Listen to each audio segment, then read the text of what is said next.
तो अब धर्मवीर सिंह का तो केवल एक ही मोटो है कि उनका बेटा किसी तरह से राजनीति में सेट हो जाए। मोहित चौधरी जी आ जाए। जो चौधरी बंसीलाल के साथ उनका लगातार परिवार के साथ लगातार 36 का आंकड़ा रहा, वो अब कितने एक दिन लंबा चलाएंगे। तब हालात खराब उस समय हो जाएंगी जब किरण चौधरी को राज्यसभा में नहीं भेजा जाए।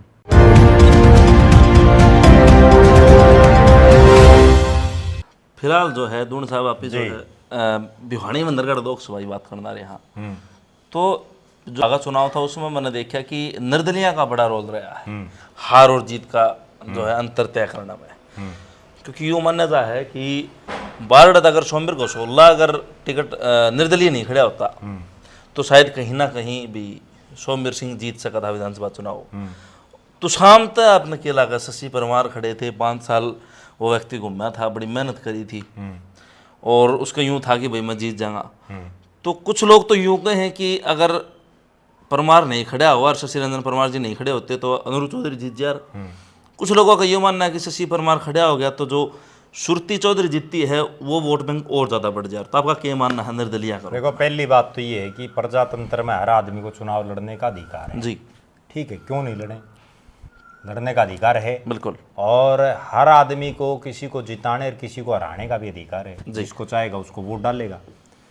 जहाँ तक बात है शशि परमार की जी, तो शशि परमार ने चुनाव लड़ा, उसमें 2 फैक्टर हैं क्योंकि वो राजपूत समाज से आते हैं जी।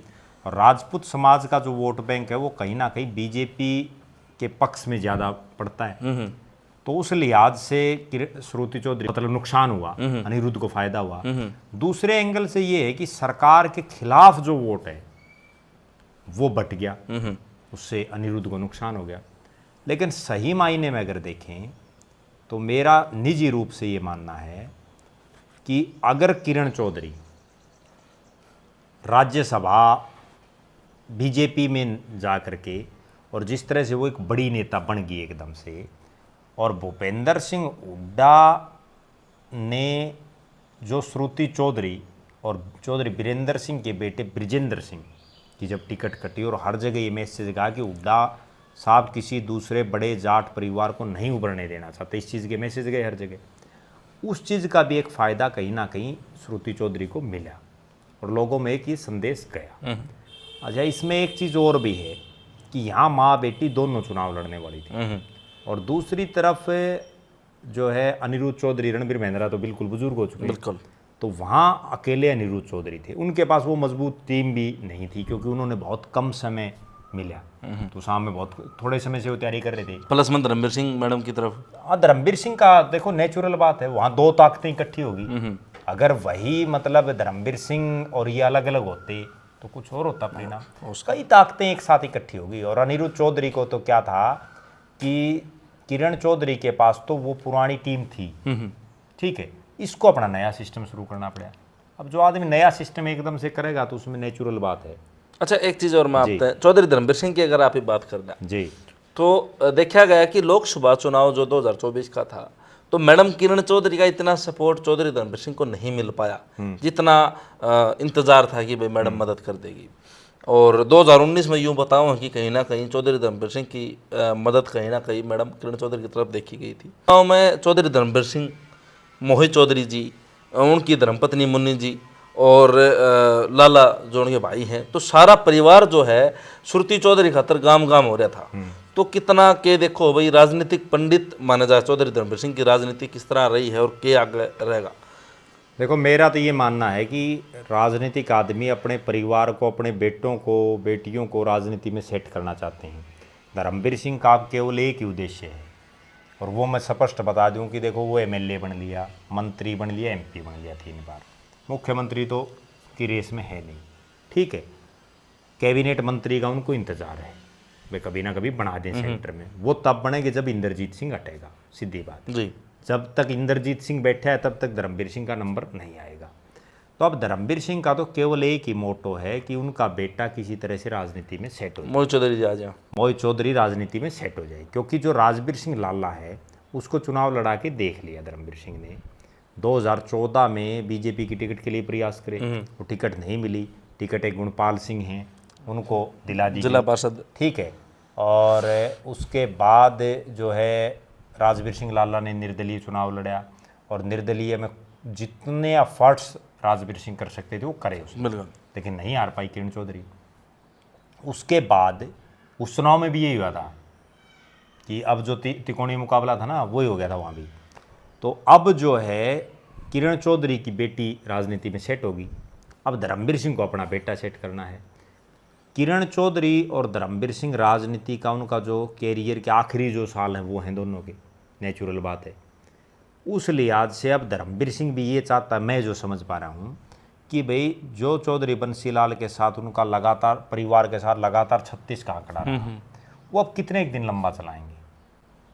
ठीक, अगली पीढ़ियों में कहीं ना कहीं वो उतना मादा भी नहीं है जितना जो झारूपन, जितनी लड़ने की अक्षमता धर्मवीर सिंह की थी वो मोहित चौधरी की थोड़ी है, जितनी सुरेंद्र सिंह की थी वो श्रुति चौधरी की थोड़ी है। तो अब तो सारे लगभग सेटिंगों से चुनाव लड़े जाने, लगभग हरियाणा प्रदेश में। तो अब आगे ये होगा, मैं जो समझ पा रहा हूँ, अगर परिसीमन तो हो गया, तो परिसीमन में भवानी खेड़ा हल्का अगर ओपन हो जाता है, तो चूंकि धर्मवीर सिंह का गांव तालू भवानी खेड़ा में है जी, तो वो वहाँ से चुनाव लड़ेंगे मोहित चौधरी, फिर तो दोनों अलग अलग हो जाएंगे। अगर भिवानी ग्रामीण नया बन जाता है तो धर्मवीर सिंह का लड़का वहाँ से भी चुनाव लड़ सकता है। और धर्मवीर सिंह की ये भी कोशिश रहेगी कि पार्लियामेंट का चुनाव लड़ा जाए, दूसरी तरफ किरण चौधरी की भी कोशिश रहेगी। अच्छा, इनमें से यूँ है नहीं, एक पार्लियामेंट का लड़ेंगी, एक विधानसभा का लड़ेंगे। अगर परिसीमन नहीं होता तब हालात खराब उस समय हो जाएंगी जब किरण चौधरी को राज्यसभा में नहीं भेजा जाए, क्योंकि फिर किरण चौधरी भी फ्री हो जाएंगी, तो वो भी चाहेंगी कि मैं चुनाव लड़ूं कहीं ना कहीं से। तो ये चर्चा है कि तुषाम जो हल्का है ये रिजर्व होगा अगर बवानी खेड़ा अगर ओपन हो जाता है तो, क्योंकि यूं माना जाए जिले में एक हल्का रिजर्व रह जाएगा। तो उसके बाद अब आपने बता दिया कि भाई जो है मोहित चौधरी खातर तो 2 हल्के बता दिए अपना, भिवानी ग्रामीण और जो है बवानी खेड़ा अगर हो जाए, बारडा पे भी नजर नहीं उसकी। लेकिन सुरती चौधरी फिर कहाँ, चौधरी जेपी दलाल जी जो कि लोहार तो लड़ दिए हैं उनके भी नहीं, उसमें एक बात है, अगर परिसीमन होता है ना तो एक हल्का तो बढ़ेगा भिवानी में, नेचुरल बात है। वो भिवानी ग्रामीण बढ़ो, शिवानी बढ़ो, कैरू बढ़ो, कोई ना कोई नया बनेगा, मुंडाल भी बन सकता है। तो उस लिहाज से एक हल्का में परिसीमन के बाद परिस्थितियाँ बदल जाती हैं। पिछला जब परिसीमन हुआ ना तो आप ये देखो 2009 में कितने के नए नेता पैदा हुए, क्योंकि उसमें हल्के टूट जाते हैं, फिर नया सिस्टम नया सौदा, वो तो बाद की बात है, अभी उस पर कुछ कह नहीं सकते। क्योंकि लोग यूँ माने हैं कि भाई प्री सीमन में जो सिटिंग सरकार है वो ऐसे वो अपने हिसाब से तोड़ फोड़ करेगी, कोई दो राय नहीं उसमें। तो क्या ये मानने कि अगला चुनाव कांग्रेस कितनी हिम्मत मार लो, देवीलाल परिवार कितना हिम्मत मार लो, तो बीजेपी फिर दोबारा हरियाणा में आओगी फिर इसका हिसाब? मेरा ये मानना है कि बीजेपी जो ये विपक्षी पार्टी है ना, ये तो जितना जोर दम खम था इन महीने लगा के देख लिया।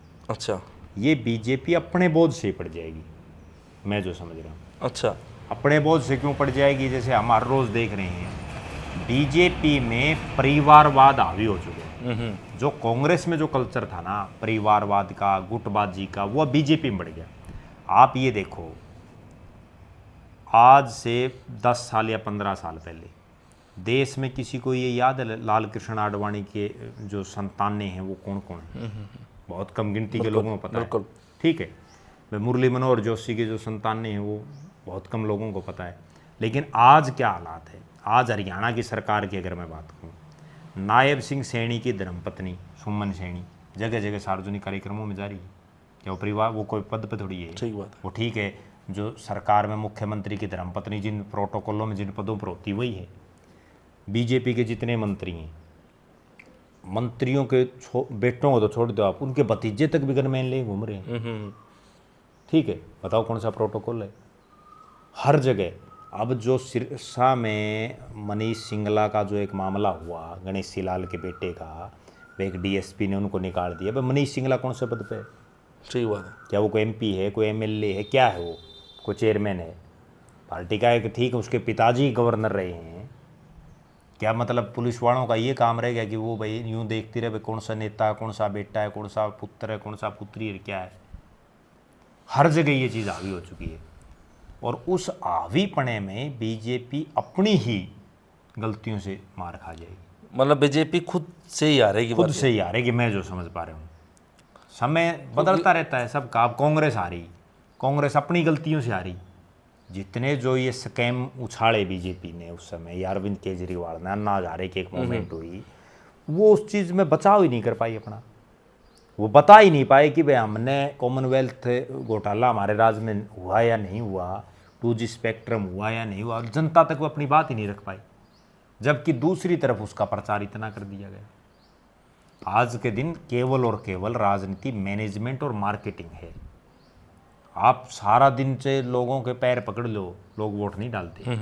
लोग केवल हा हुल्ला, मार्केटिंग, मैनेजमेंट के हिसाब से चुनाव जीतते हैं।